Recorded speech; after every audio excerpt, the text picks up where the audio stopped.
All right. I'm recording. I'm recording in glorious stereo. Hooray.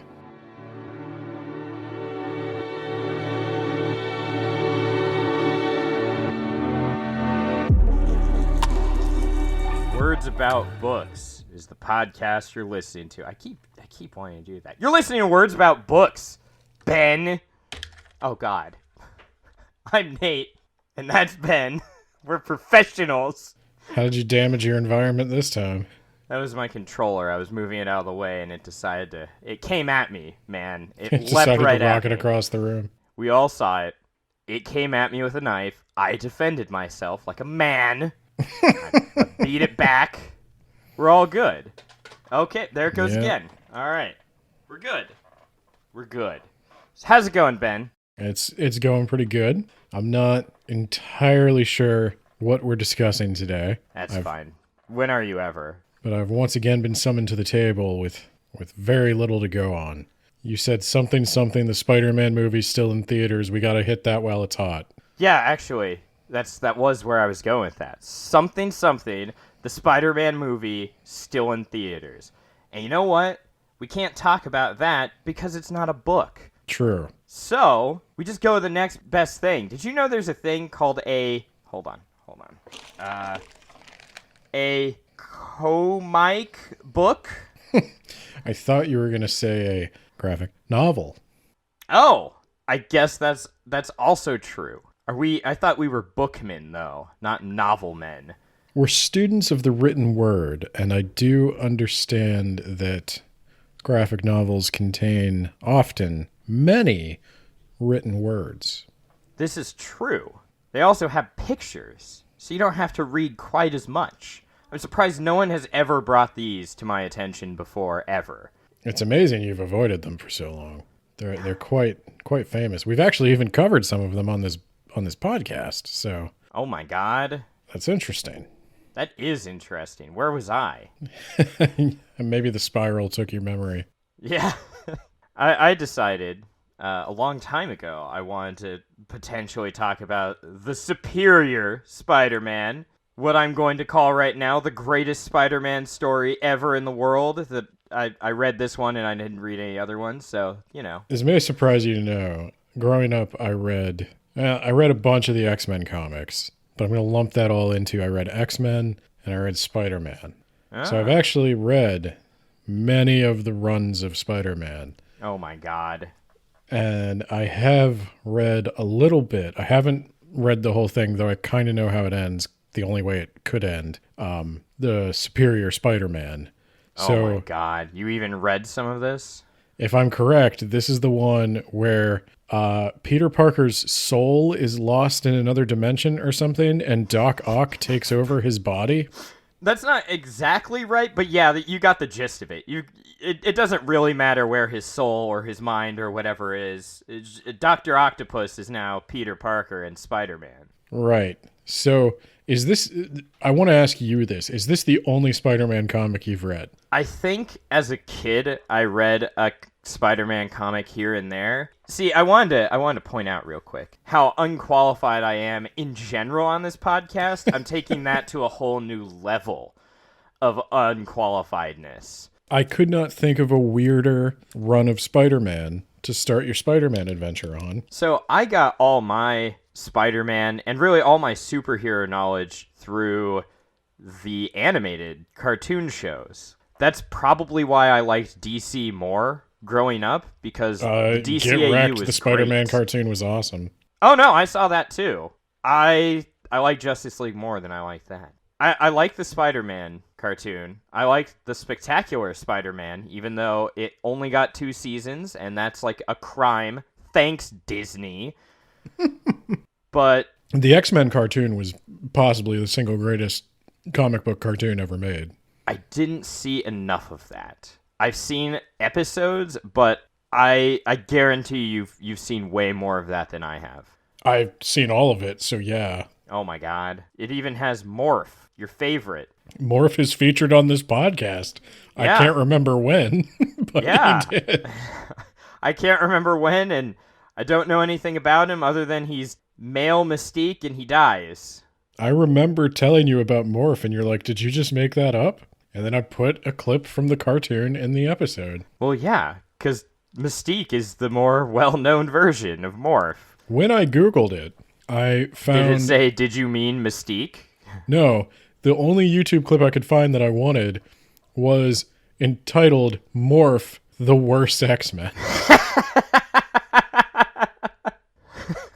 Sounds accurate. He seems like a really unlikable guy. So, yeah, I wanted to talk about the Superior Spider-Man, partially because there's a movie in theaters that is not that at all. And no. And also, I wanted to get your take on comics because I was fairly certain you knew a good enough deal about them that I could defer to you for arguments from authority. Well, okay. I mean, there are a lot of good comic book podcasts out there that cover this, full time. But yeah, I think we can dip our toe in because you and I have many disagreements about superheroes in particular. So that might be a fun angle to take. Yeah, like how Justice League and Justice League Unlimited are the best.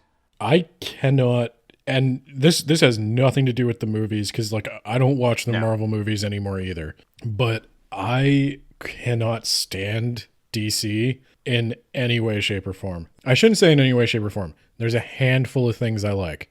I liked Suicide Squad before it was cool. Is one of them Batman? I liked Batman Beyond, weirdly enough. Oh my god. I really got into that cartoon and then the comics they made off of it. Batman's pretty good. Batman is so in Marvel, you're either like an X-Men kid or everything else. And it's gotten, everything else has gotten more popular because of the movies and stuff. But I promise you, Iron Man was not doing X-Men numbers before Robert Downey Jr. played him. No.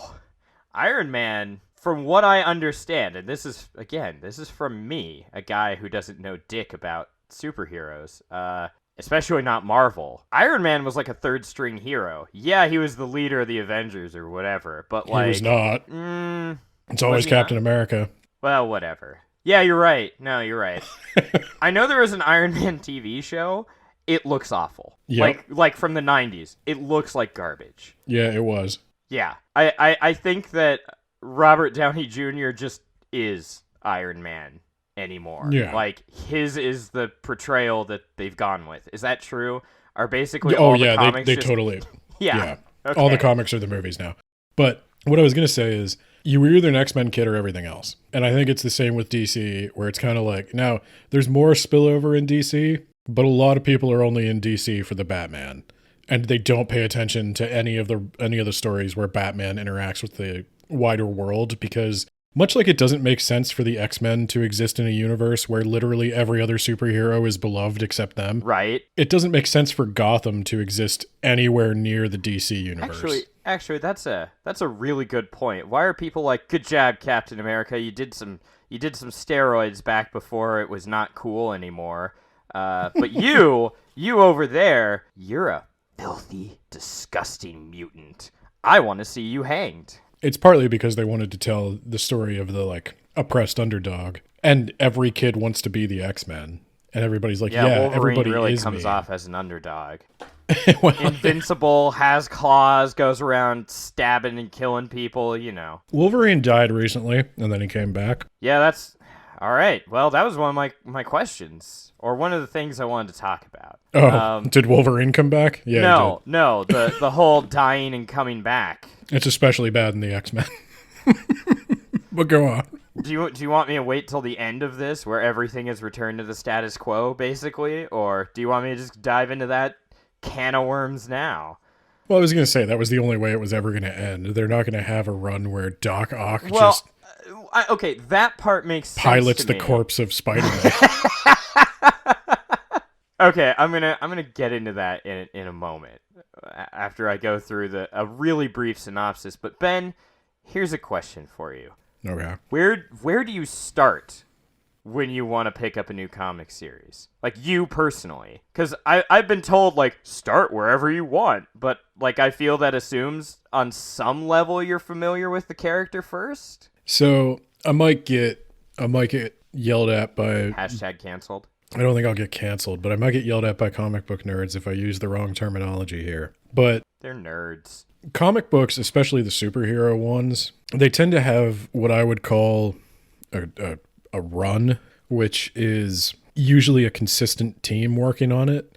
And they usually have a story arc or a set of story arcs that team sets up and pays off. I'd probably try to get in at the start of a run. Like there was a Thor run way back that started with the God Butcher. That guy continued to write for Thor up until I think Jane Foster took over as Thor, and then somebody else came in and wrote those. And then so I would recommend finding a run of a comic and getting in there, starting with like one writer, one artist. Sometimes the artists switch up. Try to keep the writer consistent, I guess. See where you go from there. You might want to branch out into the other stuff. I think they're trying not to do quite so many parallel runs of different like versions of the Marvel universe, because like they used to do. They had like 4 different X-Men comics at one time. Well, they still have them, but they're usually like different teams of X-Men in a concurrent universe. But when I was reading, I read Ultimate Spider-Man. I was really into that. And so you had the Ultimate Universe. And no, that's still Peter Parker, but it takes place in the Ultimate Universe. It's a different world where they restarted and they kind of did like a new canon for everybody. Yeah, I knew about that. And then it ended with Ultimatum, right? Where everyone universally hated it. Yeah, well, because they just had I can't remember if this is how it turned out. I think they had the just mainline Marvel universe kill the Ultimate Universe.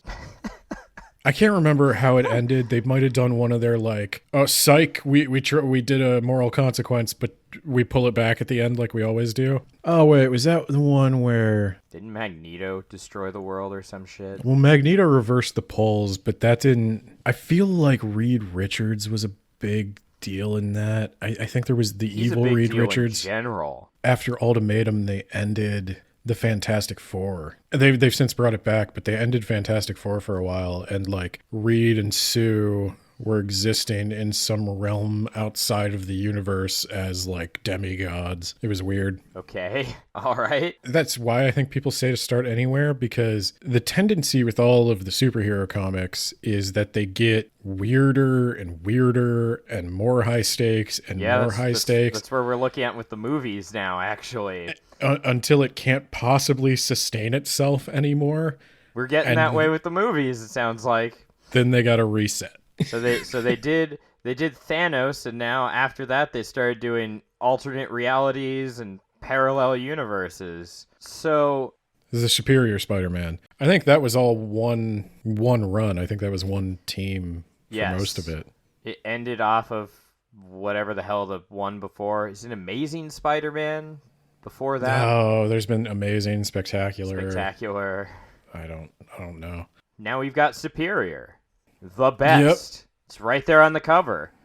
I liked this when I started reading it way back in the day, but... How far did you get into it? Did you read the whole thing? I don't remember. The last thing No, I did not read the whole thing. The last thing I think I can remember is Doc Ock building the Spidey bots. Ah, so that's pretty early on. That's the last thing I remember. I see. Part of the problem I had with that series was there's only one way it can end, and that's everything goes back to everything goes back to normal, because you don't want to see Doc Ock wind up marrying MJ. You know. I mean, I could get behind that. Full disclosure, obviously, we're trying to ride the hype of the Spider-Man movies. I haven't seen them. Yeah. So. Well, let me give you my quick review on that. It's all right. It's okay. Okay. Yeah, the trailer makes you think it's going to be something bigger than it is. It's all right. It's okay. First one was the best. By first one, I mean first one with the Tom Holland. See, I got a soft spot for the Sam Raimi Spider-Man. I did rewatch the first one of that, and I'll probably watch the second one with my wife. And I've never seen the third one, but actually watching this most recent movie made me want to go back and watch that one. I'd go watch the third one because it's so melodramatic. I like it. It looks really dumb, but it looks like a fun type of dumb. Especially after I heard Tobey Maguire his commentary on the scene where he's dancing in the streets. He was like, "Hey Sam, you remember telling me to really tone down the cool here?" And Sam Raimi's just like deadpan, like, "No, I don't remember that." I was like, yeah, Toby knew that He knew. I remember hearing back when those movies were coming out that I think it was Tobey Maguire asked for more money or something, and they were like, "Look, you're a computer animated guy for like 70% of the film. We can replace you." Right. And yeah, three Spider-Men later, I guess that's true. I read news that they're thinking about a fourth one with Tobey Maguire. Oh, they're gonna do like the old Peter Parker. I think so. And who says memes about his other movies, like how his back hurts, and he gets Andrew Garfield to lift him up and pop his back, and the scene goes on for a really long time. Yes. And it happens in the final act. They're like waiting for the bad guys to come to the Statue of Liberty for the final showdown, and they just start chatting with each other. It's like, like let's go. That's what I'd do if there were three of me, honestly. Just hang out with yourself. If there were three of me, I would abandon the world and do a podcast.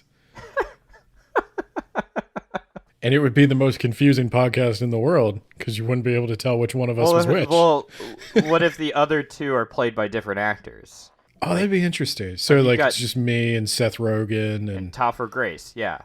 Topher Grace isn't coming anywhere near my podcast. He's the Tobey Maguire version of Ben. He's the super lame one. We should get back on topic. So you want me to do a brief synopsis and bring up some issues and other questions while I go ahead? I mean, I'm doing it anyway. I'm just going to talk over you. Yeah, go nuts. Yeah. So you're right.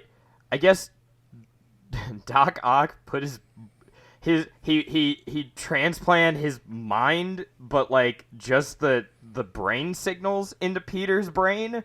His soul. You can just say it. Yeah, you might as well. They swapped souls. And there was a scuffle.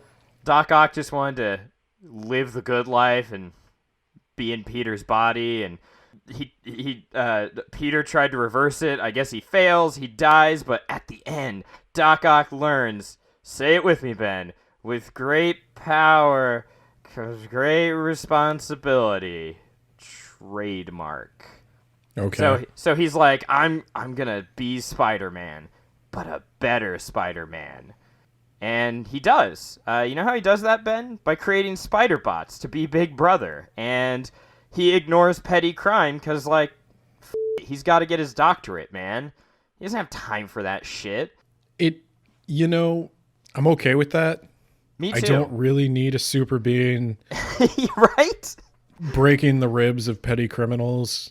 Like, I guess this is one of the differences we've had about superheroes is like I still read it sometimes, but like, yeah, Doc Ock recognizes that sometimes crime is a systemic issue. Yeah. And you guys solve it at the all he does high level. is the robots, they take a peek, they're like, those aren't supervillains, and he goes, all right, well, call the police, send them the coordinates. I'm busy. I think that's a reasonable response. I feel like that's responsibility, right? With great power comes great responsibility. He's being responsible by taking care of himself. You can't burn your candle at 5 ends and expect to get a good result. You gotta learn. He's actually just not breaking the law. I mean, to do anything other than what you just described is against the law. I mean, he still fights villains, but he tries to, like, because he knows the Vulture, right? I don't know who the Vulture is, like Toombs or something? I don't know. I don't even know his deal, because I remember seeing him in the cartoon show. Sometimes he's old, sometimes he's young. I don't know how that has to do with, like, flying around in a flying suit. I think he was just a guy with a flying suit. Okay, that's fair. Well, he's a guy with a flying suit, and he's trying to get him to abandon his life of crime the way that Doc Ock did. He's not going to give him a body and superpowers or anything, but he is going to give him money. But then he sees that the Vulture's employing children as his henchmen, and that triggers him. And he destroys the Vulture's face holes. He blinds him, brutalizes him, right? Solving the problem, yeah. Yeah, well, that gets to my next point. So he fights a guy named Massacre, which, first of all, let's talk about this asshole, right? So Ben, a lot of these, like, comic booky ridiculous supervillains. They're from a bygone era and they just got adapted over time, right? Is that correct? Yeah, definitely. Whereas this guy, Massacre, he's more recent. You know how you could tell he's more recent, Ben? Because he's just an asshole. I was going to say, because it aged all the faster. Yeah. It's not just a weird part of the background zeitgeist. It's like they tried to do a topical thing and now it's just cringe. Yeah, exactly. This guy is, I don't know, a soldier or some shit. He can't feel empathy is his superpower, and he uses bullets to take that out on people. But yeah, like you just said with the Vulture, the problem is solved because the Vulture is now blind. He's not going to be terrorizing people anymore. And in this case, Superior Spider-Man kills Massacre because Massacre kills a bunch of civilians. Like, he gets them all in a subway or a diner or both. I think it's both. And he just starts shooting them to death, right? Mm-hmm. My question is, why was he even alive to begin with, Ben? Why was he in... Because this is not the first time this has happened. I don't think. Are you saying, like, why was he not, like, on death row? Or are you saying, Yes. why did Spider-Man not kill him in a previous encounter? I know why Spider-Man didn't kill him on a previous encounter. I don't know why society didn't kill him. Like, okay, let's switch to a more recognizable guy. Let's go with the Joker, right? I read a description of Batman finding just warehouses full of bodies, like 300 dead bodies. Yeah. Are they really going to put the Joker in a psych ward?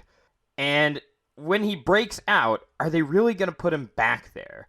Or is a police officer just going to accidentally discharge his firearm into the Joker's face several times? Like, how is the Joker still alive? And don't say because he sells comic books. I know why I know why the artist and the writer keep him alive. I don't know why the world keeps him alive. First off, this is part of the problem of what I said. Like, the stakes always have to get higher and things have to get bigger, and eventually they have to reset because you do start asking yourself these questions. To answer your first question about Massacre, New York State has not had the death penalty since 1963. Sorry. To answer the second question about... Would they reinstate it after he's broken out several times and just keeps killing people? And I'm not saying necessarily it has to be the death penalty, because he could just be shot in the field, right? Mm-hmm. It's kind of, you just have to accept it with the territory of comic books, because if you start asking yourself these questions, you're never going to stop, because the entire logic of the universe crumbles if you don't have heroes fighting villains over and over again in an unending struggle of right and wrong. If you start to think about the villains as terrorists who have murdered hundreds and thousands of people, and you start thinking about the heroes, like, because that's when they'll always try to do like a Civil War arc where somebody's like, don't we think we should be regulating these heroes? And then it always turns out that, like, no, you can't regulate justice. And it's like, that doesn't make sense. So that's literally all we regulate. That actually doesn't make sense. Actually, that brings me another question real quick. It's not entirely off topic, but you know The Incredibles, the Pixar movie? Mm-hmm. You know how they outlaw superheroism? Mm-hmm. How did they outlaw supervillainy? Like, why did all the supervillains also go away? For the most part. I mean, at the very end, the miner pops out, but, like... I think the thing with Spider-Man, though, is Spider-Man is always being chased by the cops. And that's why it's a big deal when his identity gets blown, is because everything he does is, like, illegal. Again, so you don't need to outlaw... You don't need to outlaw superheroes because they're already outlawed. You can't do the things they do. Everything they do is breaking the law. And this is part of why I think eventually, like, superhero stuff is fine every now and then, but I don't know. I got out of it partly because you want to see stories as you age, like this Doc Ock story, where it's like, what if somebody who recognizes some of the flaws of this system that we've just kind of accepted as a trope comes in and actually starts solving the problem, and then all of a sudden it's like, oh, well, these extrajudicial killings and maimings are starting to make me uncomfortable. And I kind of think we shouldn't have a hero like that. And then you've kind of solved the riddle of why there's no superheroes in the real world.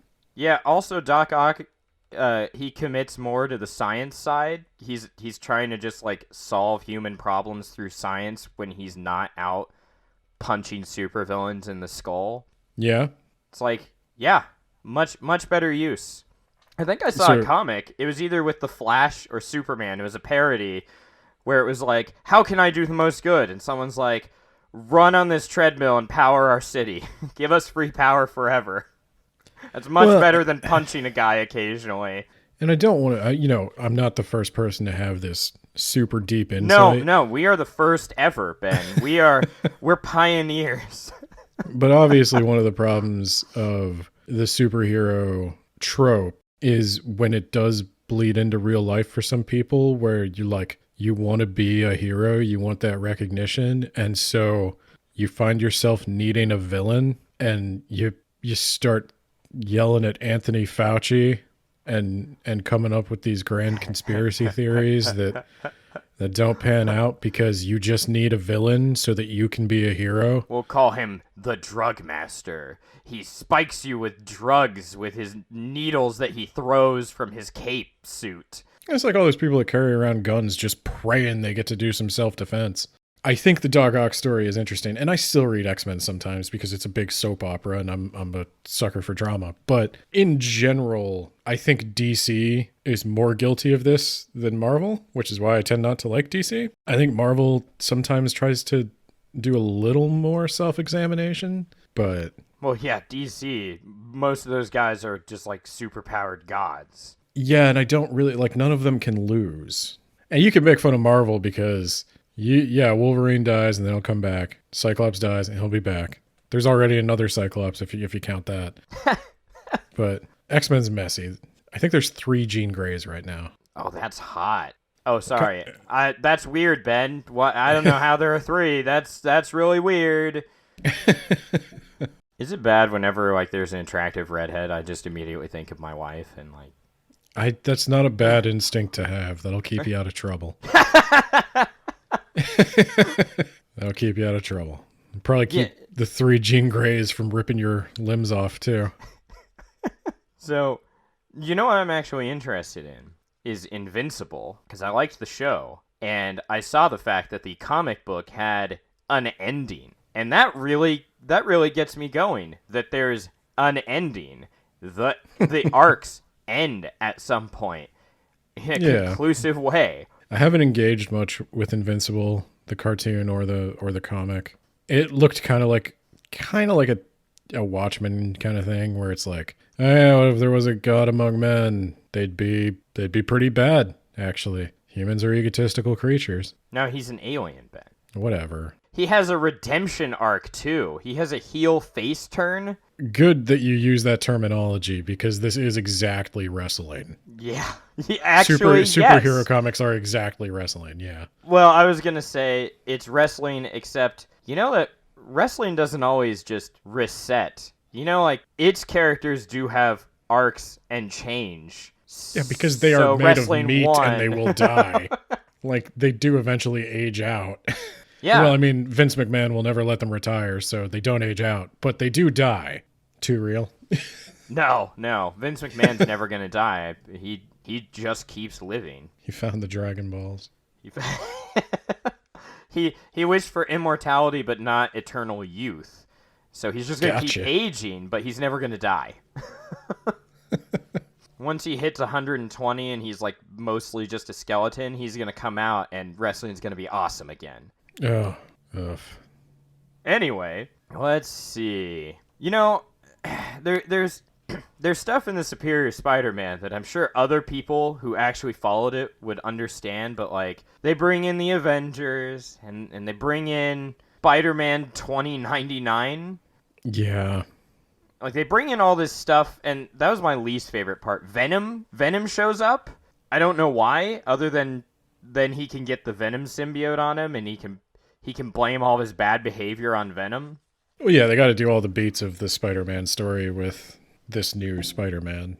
Yeah, he's Black Cat is flirting with him, and Doc Ock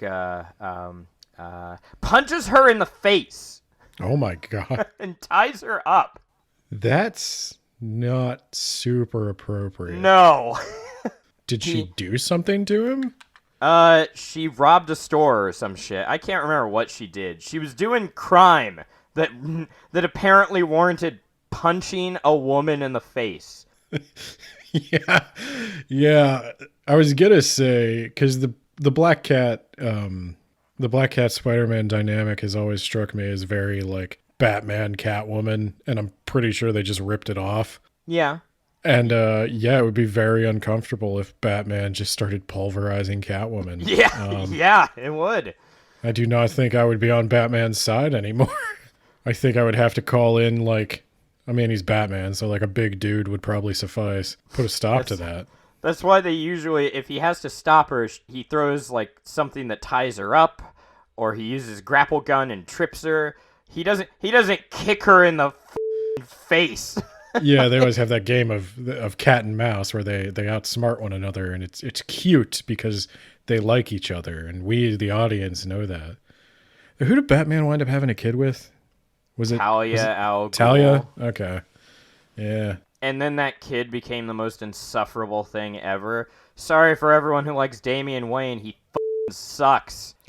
And they did my boy Dick dirty trying to make Damian Wayne look better.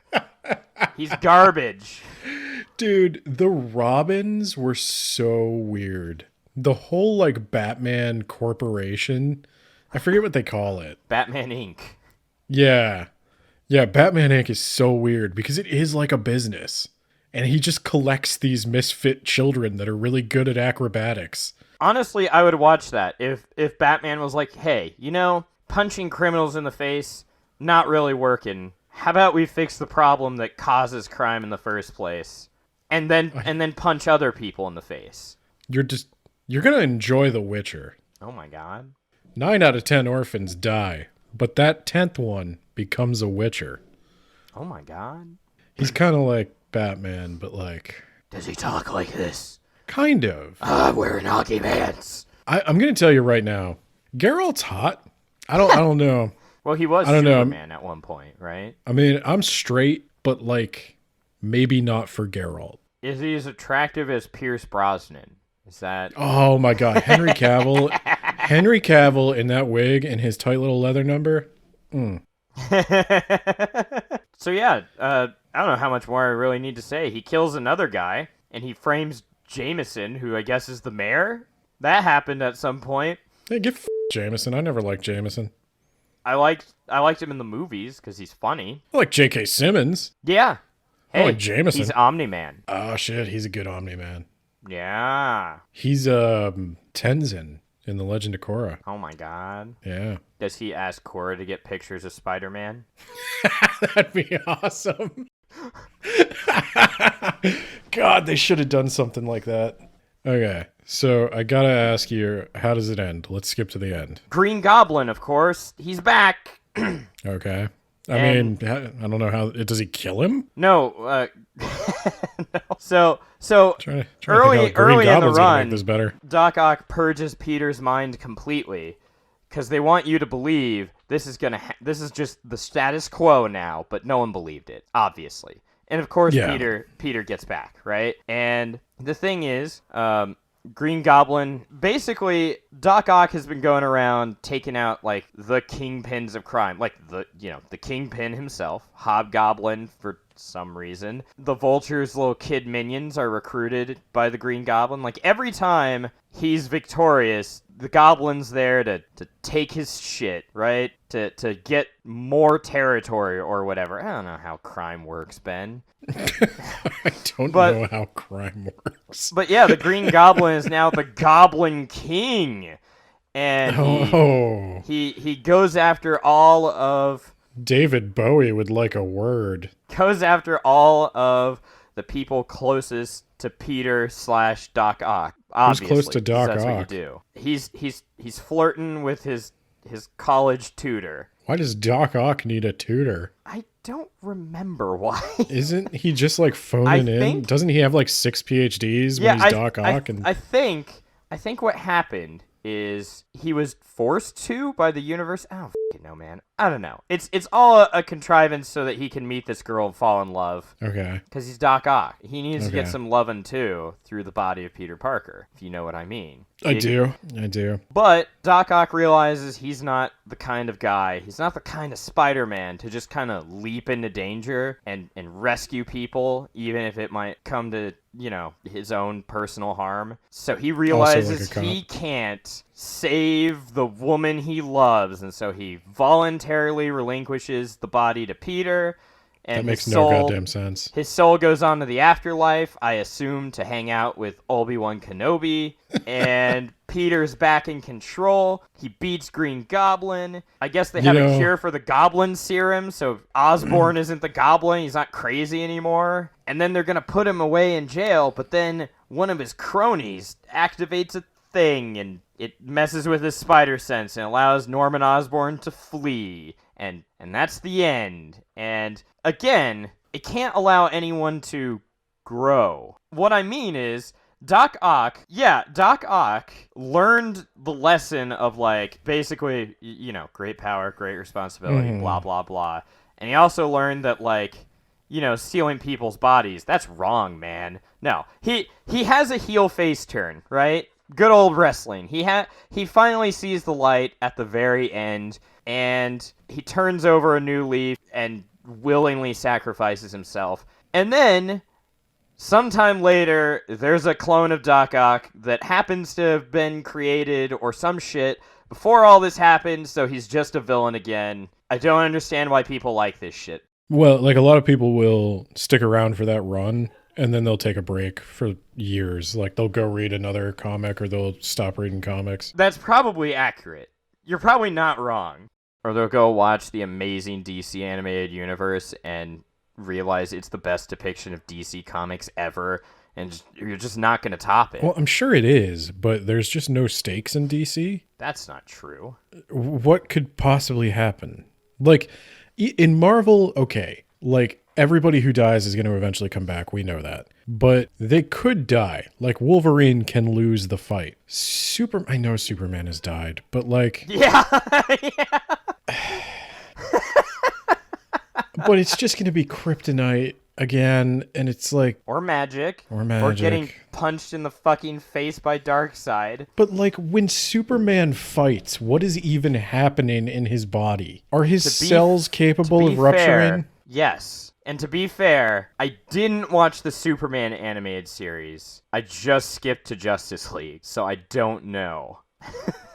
A lot of Superman seems to be, and then he fights a big thing and he wins. Mm-hmm. So don't focus on that part, Ben. There's nothing else to focus on. I first off, I think the Flash is stupid. Come at me. Oh my god.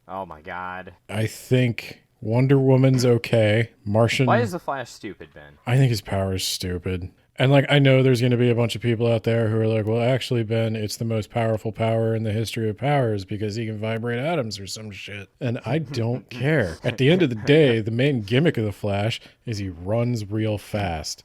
And I know they think of a lot of ways to make it anything other than what it's supposed to be, but it's dumb. As we are going to find out, I believe next week, your most powerful powers in the history of powers don't make a book good. And no one actually should give a shit. I don't know why I'm suddenly reading Naruto as told in ancient China. See, but here's the thing about that, though, Nate. Rin does not have that much power. She can shoot flames in a 50-foot radius around her body, and those flames burn pretty hot. I was referring to her master, who casually walks into a battlefield, cocks his head with a little smile, and just starts destroying everything. Unleashes his Sharingan eye. Yeah.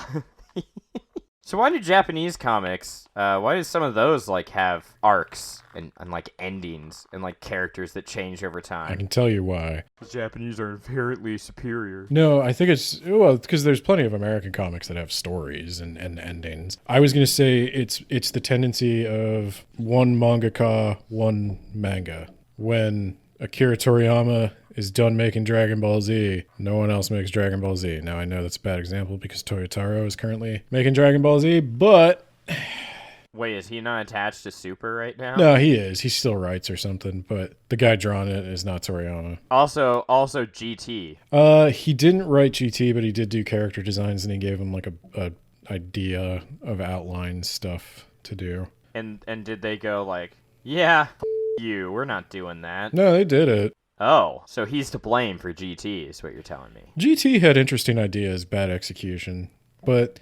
Yeah, it sure did, didn't What it? I'm trying to say is... Two of the 3 arcs at least had interesting ideals and bad execution. What I'm trying to say is the characters themselves are not owned by these giant... I don't know what the actual legality of who owns the characters is. I'm sure there's like an exclusive publishing deal. The answer is Stan Lee. There isn't as much money in the brand in Japan. I think that's changing to an extent. Maybe not for the better. One Piece. Well, I was actually thinking One Piece is still written by Oda, and it's just gone on for a very long time. You don't hear a lot of people complaining that like Garfield ran forever, or that Garfield was I complain redundant. about that, actually.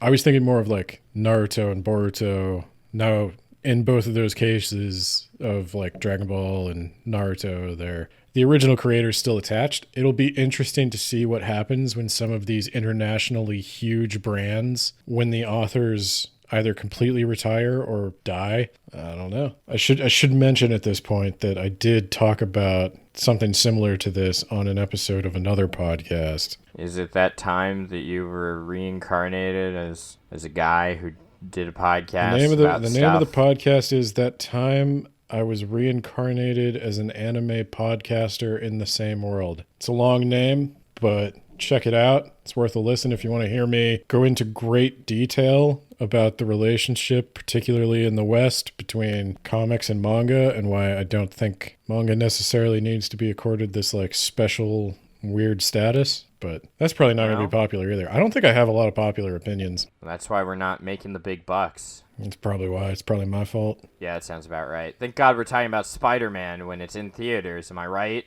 And not any of the Spider-Man stuff that's in the theater. Well, alright. Andrew Garfield, he likes lasagna and hates Mondays, okay? I'm sure he's never heard that before. No, I know he hasn't. We meet up for salads once every month. So what did you learn from reading the Superior Spider-Man? I learned that if I were given Spider-Man powers and also super genius, I would use that super genius to get ahead in life. And maybe help society on the side or whatever, but I don't need to go around stopping petty thugs with my spider fists of death. So if I could put you, Nathaniel Creed, in Tom Holland's body, how does the world change? Well, first I'm going to just strip all the way down, take some pics, right? And be like, that's what I look like now. And then Tom Holland's just going to inexplicably get, like, really fat, right? Like, like it's almost like he stopped working out and he started eating fast food every day. Well, then Zendaya's going to dump you. Yeah, I've accepted this fate already. So basically, you take over Tom Holland's body and you just throw it away. You just throw away the chance. Well, does Tom Holland have superpowers in this? I mean, compared to Tom you, Holland. Well, he's younger than you. Rich and famous. He's a superior physical specimen. He can do all kinds of jumpy stuff. He can do jumpy stuff. No, I liked the Superior Spider-Man because Doc Ock was like, yeah, some of this shit that Peter does is like really dumb. I'm gonna go back and get my doctorate to start. I'm gonna build a science lab to better humanity, and maybe occasionally I'll punch guys, but like... If I remember correctly, doesn't he get a doctorate because he can't stand not to be a doctor? Yes. Which is like the worst kind of person. The kind of person who's like, actually it's a doctor, so-and-so. And you're like, shut up, you're teaching 7th grade, dude. Yeah. Oh my god, that was the best. That was the best when it was one of your like... It's Dr. So-and-so. Well, why aren't you teaching college? No. Oh, is it because you suck? Oh. You know what I saw the other day? I saw a guy who was a Cooper. A what? A Cooper. Like a car? No. This man makes barrels. He makes what? Barrels and buckets. He's a Cooper. Hey. And you know what? That's a lost art. I respect that. You know, back in the day, you didn't have your plastics. You know, you didn't just throw your plastics in the ocean. You got your shit cooped by a cooper. The man performed a needed service. And you know what? We were fools to leave him behind. Wow, there's an estimate that there's 1,500 to 2,000 Coopers in the world left. Yeah, they're an endangered species. Well, that's good for them because then they'll get all the work. I'm pretty sure they are getting all the work, but... Yeah, you're a super specialized thing. You're not going into all the sociology degree. So that's what we're saying. You know, stop majoring in sociology. Apprentice Become a Cooper. Cooper. Yeah. I assume that's how you do that. I don't know if there's a Cooper college. I think that I think that's a apprenticeship thing or something. Yeah. I don't know. Find one of these men, learn the skill. It can't die. But yeah, so I guess my next question would be, are you going to continue your adventures in Marvel Comics? No, I stopped a long time ago. Oh, this is just you literally just did this for the movie. Well, I wanted to talk about it with you a while ago, and we didn't find out how we could possibly do that. And then the movie came out. I was like, now Ben can't say no. You know what? Your ideas for podcast episodes wind up being bizarrely popular, and I don't know if it's because you're paying people to download them or what, but this will probably do numbers. We're doing numbers, yo. People have probably already shut it off, but we got the download. We captured that view. Yeah. So what I'm saying is the next 3 Spider-Man movies should be Superior Spiderman. I'll be the voiceover for Doc Ock. Because you need to have someone who's, like, you know, just not at all an actor. I was going to say just shameless about lording their degrees over people. Yeah. Like, wait a minute. I don't have another degree. I'm not Dr. Peter Parker. Oh, no. I'm getting this fixed right now. Wait, Peter Parker only has a bachelor's degree? Why does he even bother living? Yeah. I live in a rundown apartment. I haven't done anything with my hot redhead girlfriend. Like, what am I doing, man? Can I ask? This Spider-Man shit is not panning out. What does at all. he get his doctorate in? I don't know. It's some sort of sciencey science, like physics or astrophysics. I wondered about that because that's the old every scientist is just a scientist and they're all the same science. Biochemistry is what Peter eventually graduates in. I don't know if that's what Doc Ock was going for. I know that it was some sort of science, though. He wasn't like, I'm going to go back and get my English doctorate, goddammit. I know. You're going to see the best poetry. It was some kind of science. There's never been a superhero. Superheroes, okay, this is going to be another hot take, but like, there's a reason that superheroes were the only comics that survived the Comics Code Authority. Like, if you ever want to talk about comics as a medium, you let me know, and I could give you like a 10-part lecture on how American comics are just now starting to recover from the damage done during that Red Scare bullshit. But like, there's a reason. Thanks a lot, Stalin. There's a reason superhero comics like reinforce a hardworking man rises to the top, becomes worshipped by many. Because it doesn't solve systemic issues. We don't need systemic change. We need good people who have power using it right. Only way to stop a bad person with power is a good person with power. My point is, there will never be a superhero that majors in any kind of humanities. There's never going to be a social worker superhero. Good. They're going to use super therapy powers? Come on, man. You need to go out there, you need to punch someone. The closest you get is Matt Murdock representing people for free and then beating the hell out of the criminals he failed to prosecute. Oh, yeah, he was in that Spider-Man movie as well. I think because it was leaked, like, oh my god, Matt Murdock's going to be there. We got to see what's going on. It's a cameo. It lasts like 1 minute. I'm genuinely, like, I don't watch a lot of TV. That's probably obvious to anybody who's ever recommended me anything to watch. I haven't watched it. But not even Invincible? No, I haven't watched that. I did. Watch it, Ben. One of the few things I have watched was the Daredevil Netflix show. And that guy was an First, awesome Daredevil. Is that the conversation you wanted to have? I think I'm all comicked out, Ben. Well, so do you want to turn this into a comic book podcast? Are we done with words about books? Well, we're kind of turning it into a comic book, except it's instead a 640-page written tome. That sounds like a book. Sounds like a book, but you would be surprised how comic booky it feels in some locations. And what book could this possibly be? It's a little, and by little I mean gigantic book, called The Burning God, Ben, by R.F. Kuang. The long-awaited, and then deeply dissatisfying, final chapter of the Poppy War trilogy. Well, hold on. Remember there. Return of the Jedi? Hold on there, Haas. You're getting into spoiler territory. We can't give away all our hot takes. They're gonna have to listen to the episode. Yes. Watch or listen to our next episode next week. And buy us a coffee. Bye. Bye. Should I say where we do that? Follow us on Twitter and Instagram. Buy us a coffee if you want. And we have a stream on Twitch.